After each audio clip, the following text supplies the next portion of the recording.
بسم اللہ الرحمن الرحیم۔ ایک غلام تھا۔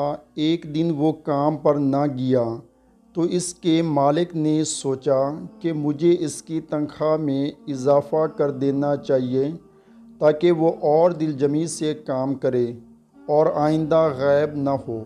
اگلے دن مالک نے اس کی تنخواہ سے زیادہ پیسے اسے دیے جو اس نے خاموشی سے رکھ لیے، لیکن کچھ دنوں بعد وہ دوبارہ غیر حاضر ہوا تو اس کے مالک نے غصے میں آ کر اس کی تنخواہ میں کیا گیا اضافہ ختم کر دیا اور اس کو پہلے والی تنخواہ ہی دی۔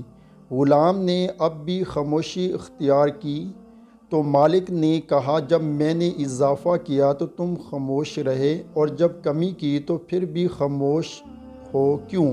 تب غلام نے جواب دیا، جب میں پہلے دن غیر حاضر تھا تو اس کی وجہ بچے کی پیدائش تھی اور آپ کی طرف سے تنخواہ میں اضافے کو میں نے وہ رزق خیال کیا جو وہ اپنے ساتھ لے کر آیا، اور جب میں نے دوسری مرتبہ غیر حاضر تھا تو اس کی وجہ میری ماں کی وفات تھی اور آپ کی طرف سے تنخواہ میں کمی کو میں نے وہ رزق خیال کیا جو وہ اپنے ساتھ واپس لے گئی۔